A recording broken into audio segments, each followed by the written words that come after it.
Go over this one, is there's kind of a specific way to actually have to do it. And the common mistake is that somebody would do the derivative of the top and then the derivative of the bottom, because it seems like you should be able to, but it doesn't work. So when you have a fraction like this, you can't just do them separately. So there's two methods. I'll show you the method I was taught first, and if that method resonates with you, use that method. I'll show you, then after that, I'll show you the method that, for whatever reason, most students seem to do, which is probably maybe what they show you in pre-calc or something. So it doesn't matter to me how you do this problem, it works the same either way. So the method I was taught is if you have a monomial on the bottom, you should rewrite these as separate fractions. So basically, like, take it apart.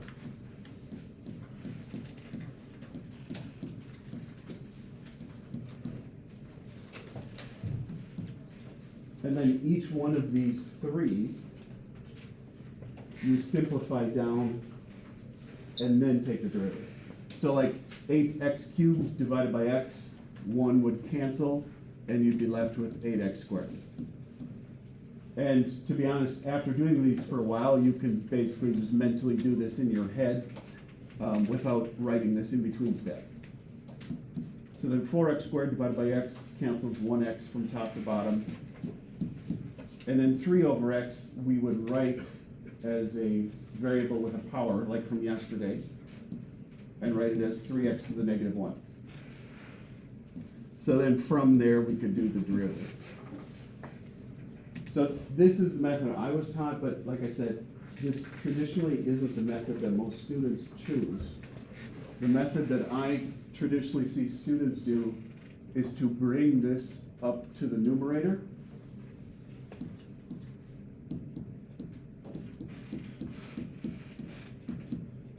as x to the negative 1, and then multiply it out. So did they show you something similar to that in pre-calc for simplifying? Oh. See, whatever reason in the past, this is kind of the method that students just like knew ahead of time. And I'm not sure where it came from, but it doesn't matter. So if you want to do this method, you can. You can bring this up to the top as a negative power and then multiply it out. And when you multiply out the x to the negative 1, you would add their powers. So then x to the third times x to the negative 1, add their powers and you get x squared. X to the second power times x to the negative 1 would be 2 minus 1 or 1. And then 3 times x to the negative 1 would be 3x to the negative 1. So it doesn't matter which approach makes more sense to you. They both are very valid, they're just very different approaches. And then we would do the derivative after you simplify the original function. So this will be kind of our reminder of power rule from yesterday. So 8x squared, power rule. Take the 2 times the 8, give us 16, and then subtract 1 from the power, so 2 minus 1. Then move on to the next term, positive 4x. Whenever you're taking the derivative of a regular x, you just take the number. So positive 4. And then the derivative of negative 3x to the negative 1. Take the negative 1 power times negative 3. That would give you positive 3. Subtract 1 from the power, you'd have x to the negative 2. On this problem, I don't know what would be considered more correct. I don't know if it would be written like this or if it would be common denominator. If it was common denominator, they would all have to be over x squared because of this. So common denominator would be 16x cubed plus 4x squared plus 3 over x squared, and honestly, I don't know which answer you would see. I'm in favor of the top one, but it doesn't matter what I'm in favor of. So you would just have to know how to do this. Do you guys need me to show the steps in between on that one? Okay, so if you were to common denominator this, you would write it as 16x over 1 plus 4 over 1 plus 3 over x squared. So you kind of just write them all correctly, like no negative powers. And then multiply by x squared over x squared. The common denominator then. And I know some of you can just do that in your head, others of you need to write it out, do whatever. Okay, so anyway, that was yesterday. I didn't want to skip this and have you run into it in the homework because these kind of feel different. And so I just didn't want you to have to run into them on your own.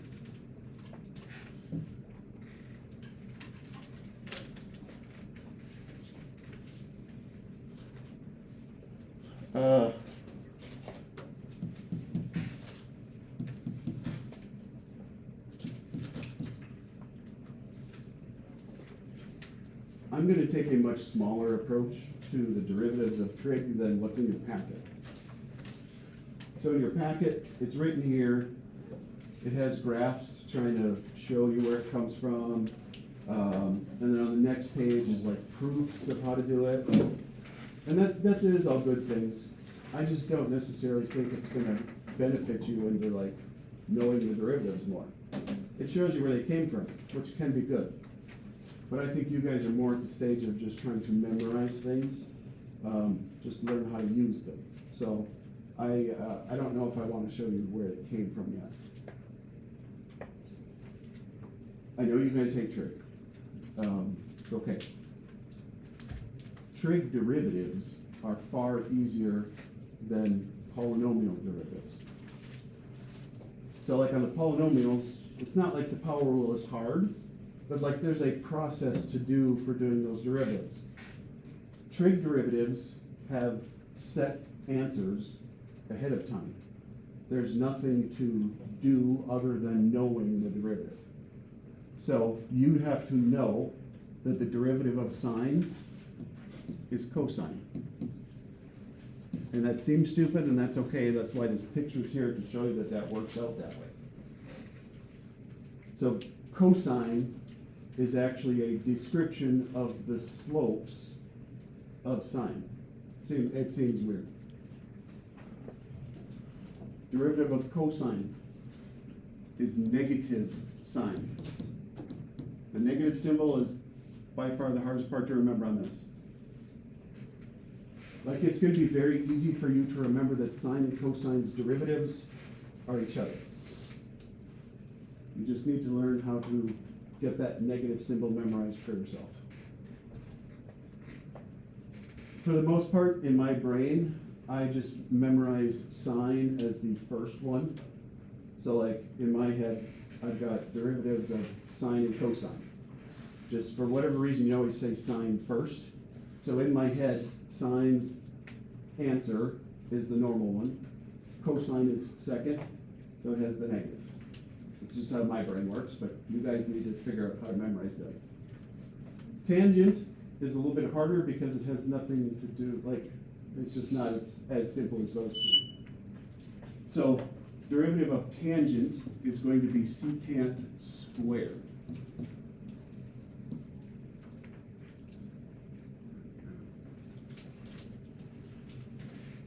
Do you guys need a reminder on how the squared works for trig? Okay. So let's say we were doing secant squared of pi fourths.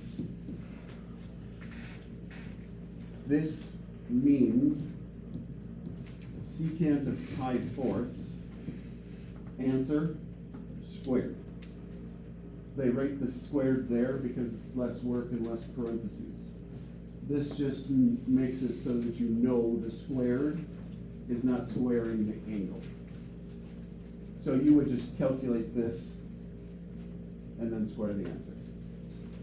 Most people, when they're doing secant, know that it's the flip of cosine. So pi fourths, you would draw a pi fourths triangle, or however you do it. And pi fourths is 45. So this is 1 to 1 to square root of 2. Cosine would be 1 over square root of 2. So secant would be square root of 2 over 1. And then you would square that and get 2. So that's how secant squared works, because you'll have to use angle answers a couple times. I don't know, any questions on those three? Your goal mainly is just to memorize them. I'm not always a fan of just memorizing facts, but these three that you will use very often, so you just want to memorize them. The next page is like a proof of how it works. And I don't, normally I like people to learn how things work, but this isn't simple enough that it's something that's gonna make you memorize the derivative answers. Like you have to use the pre-calc formulas for sum and, what is it, the sum of two angles, something like that, I can't remember the exact name you guys learned it as. But it's, yeah, so like cosine of two angles and sine of two angles. It's a lot of work, and it's good work, I just don't think it'll help you. So, those are the three trig ones you have to just know. Then there are two other ones. The derivative of e to the x is e to the x. Everybody's favorite one. Understandable one. The one that's kind of annoying is the derivative of ln of x. The derivative of natural log of x is 1 over x. And the only reason I say it's annoying is because it seems like most students have a hard time understanding that the derivative of a natural log has nothing to do with a natural log. So like your answer won't have a natural log in it. And I get why, that's how it works. So from those 5 derivatives that we just went over, our goal is going to be to try to figure out all of these boxes down here below. I'm going to guess the main issue you will have is we have to remember how to use a lot of natural log properties, which we've done a little bit this year. So we're going to work on it. I don't think there is any trig ones here, is there?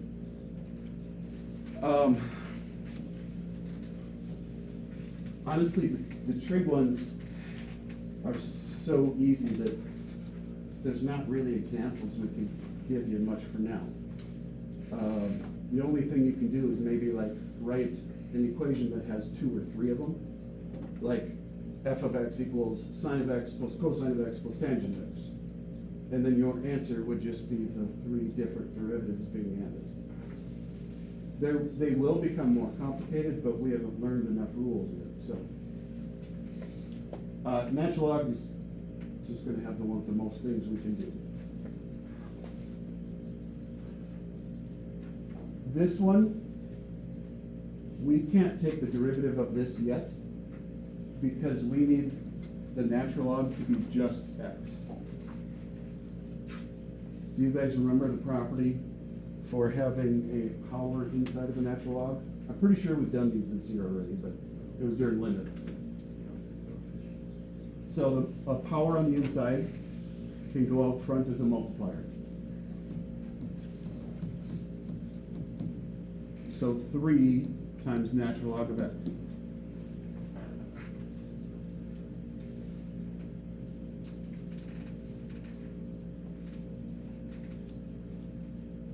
Let's go Joe. Yesterday, when we had a multiplier in the front, and we did derivatives, do you remember what happened to the multiplier? Correct. This would just be e over x. Perfect. So if we have a multiplier of 3, it doesn't affect the derivative at all. all that's going to happen is you are going to multiply your derivative by 3 as well. Whenever you have a numeric multiplier, it just follows with the derivatives. And if you can do them in your head together in one step, go for it. Okay, nice. You want to call somebody else? Demetrius. Ooh, all right. Looking at B, the main thing I see immediately is that we have a natural log of multiplied. So we have to remember the rule for multiplied. Even a guess? Because it won't be outside. No, that's not a bad guess though. I would say we should have gone with, we know it's not gonna go outside as a multiplier because we just did that one. Yeah. Okay. We only learned a couple of them. Do you separate it into two different ones, like the multiply by each other? Close. Unless I misheard you, but I think you were close. Does anybody remember? Ooh, you guys did forget a lot, huh? I thought we did this during limits. Didn't we have limits of natural logs? Am I literally just remembering last year? Wouldn't put it past me. Okay. If you have natural log of multiplication, you can rewrite it as natural log of each of them separately added. So natural log of x squared plus natural log of e to the x. I don't, because I think you said times, right? Yeah.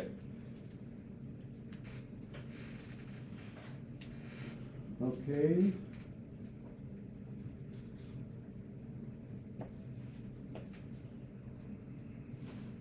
Justin, help us out. I think everybody's looking for some guidance on what to do now.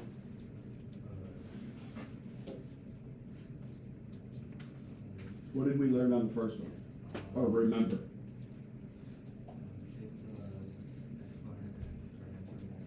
Okay, so on both of these, what would I write? So you're correct though. So, 2 for x, Good? plus x, ln e. Perfect.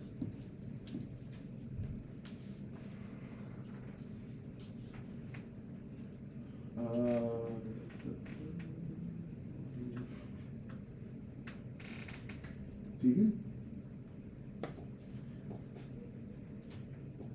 Any guidance on the derivative itself now? Isn't ln of e one? Perfect?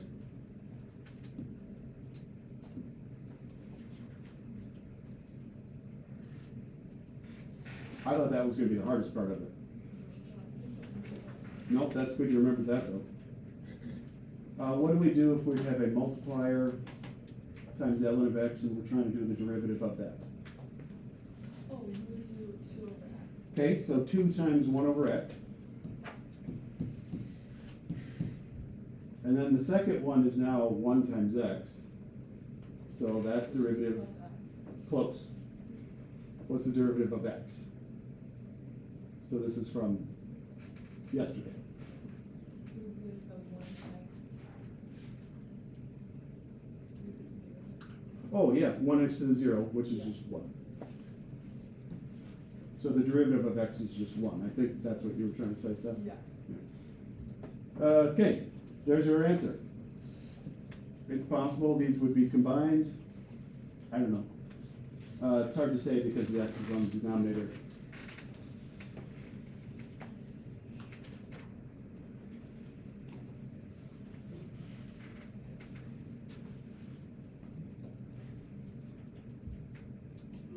Why don't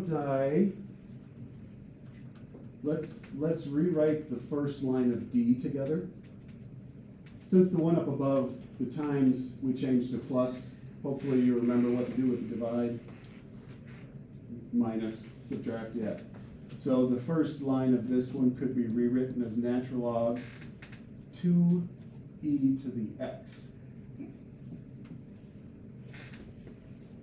Oh, this is actually a bit harder, but.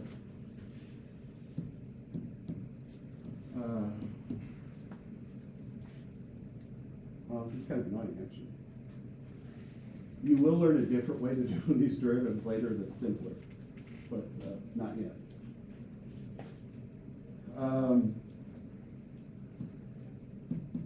This is 2 times e to the x.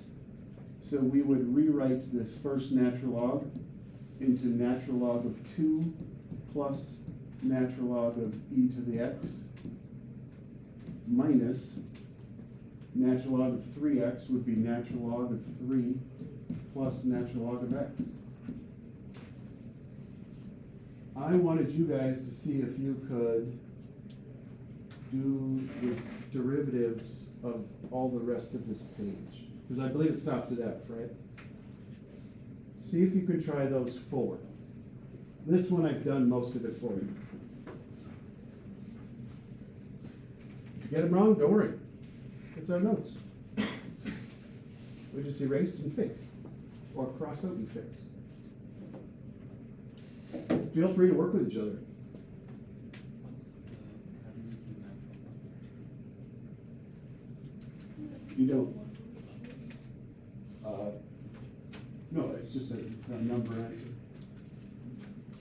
Like it's a decimal, so you just leave it as natural log of 2.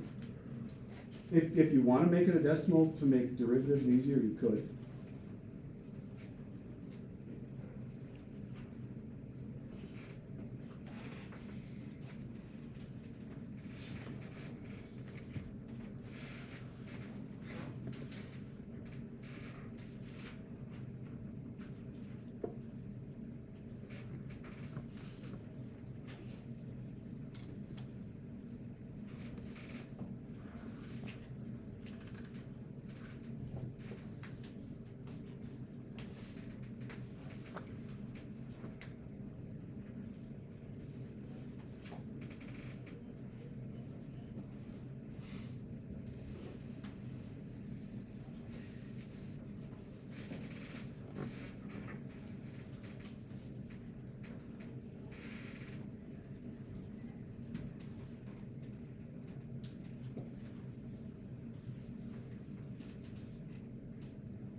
Okay, so none of the four up there.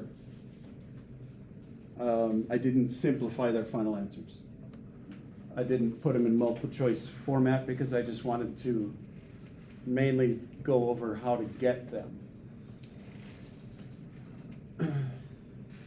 So when Sebastian asked about ln of 2, like how to calculate that or how to figure that out, ln of 2 is just a number answer. And so when we're doing derivatives, the derivative of a plane number is 0. So it didn't actually matter what ln of 2 is equal to. And when I rewrote that, it has 4 separate parts. So I did 4 separate derivatives. 2 of them were 0, 2 of them weren't.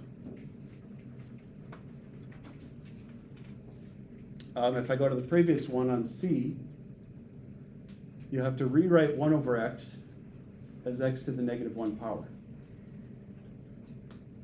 And it feels kind of confusing because you know the derivative of ln of x is 1 over x, and it can kind of mess with your brain.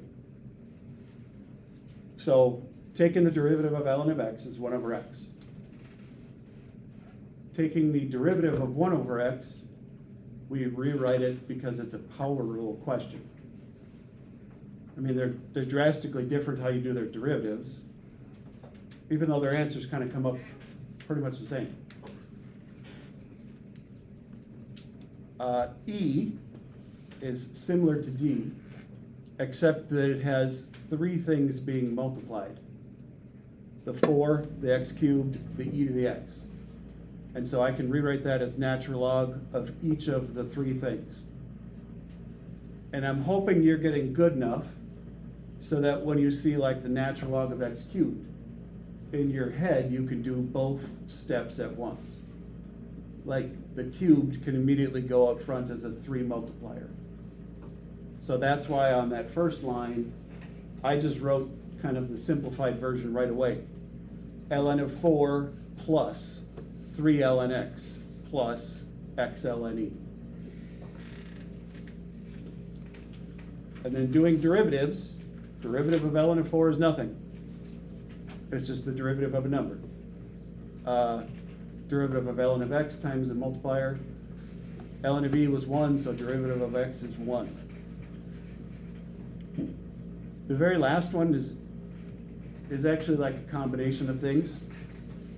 The pi e to the x is probably the only way you can make the derivative of e to the x feel a little bit confusing. As long as you remember pi is a number and a multiplier. So you just keep the multiplier with the derivative answer. So the derivative of pi ex is pi ex. Seems wrong, but it's correct.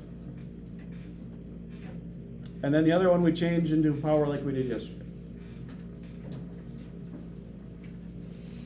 This is about as difficult as the natural log ones we'll run into for now.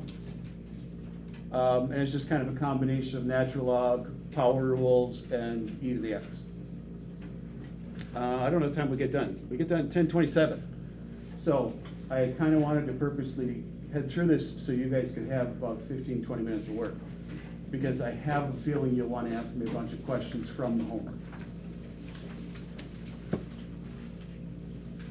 So I would get as far as you can in class, and then if nothing, that means you'll be able to get help on it in here with your friends and with me, and leave you for as little as possible over the weekend. Okay, let's go. Oh, go ahead, sorry, I didn't even leave questions, did I? So for E, when you multiply the ln of x times 3, but why don't you multiply the ln of E, which equals 1 times the x? I did, in my head. So 1 times x would just be 1x, Yeah. and then the derivative of 1x is Oh, 1. Yeah, it feels like it went too simple, like, Yeah. Can you explain again how the pi to the x like stays? so pi is a number multiplier. So let's just call it 3, because it's close to 3. So if you have 3 times e to the x, the derivative of 3 times e to the x. That multiplier of 3 just comes down with the derivative. And then the derivative of e to the x is e to the x. Okay, So that's why it feels wrong, because it's the same thing. I did. Yeah, no. On F, I just have no idea where that -5/3 came from. So I did the power rule on x to the negative 2/3. I multiplied the front by negative 2/3. And then I subtracted 1 from the power. Oh, you should try one. Yep. So minus 3/3. Okay. Yeah. Oh, is that the same question? Oh, go ahead. I actually have one for C. Okay. So, the way that I saw this at first was you have ln of x minus 1/x, and 1/x is ln of x. So, I just subtracted those out and got 0. Is that still mathematically correct, or am I doing something? Say that again? So, I can come back on the board. Sure. I heard you say that 1/x is the derivative of ln of x. Oh, never mind. I am so stupid. Well, what? That was the I thought about it wrong. That was the derivative. So and then- walking up to the board, you realized what happened? Yes. Okay. Because if I heard you correct, I think you said they kind of cancel each other out? Yes. Yeah, so you did one derivative, but And then I forgot to can do do the the other other. derivative. Yep. Yep, that's why I said the 1/x up there kind of messes with your brain because they feel like the same. What do you do when there's like a number in front of like you just? So the number comes with it, and then that would be in front of the derivative answer. So if it was like 5, 3 cosine, it's Okay. just be like 3 times x sine. yep, yep, exactly.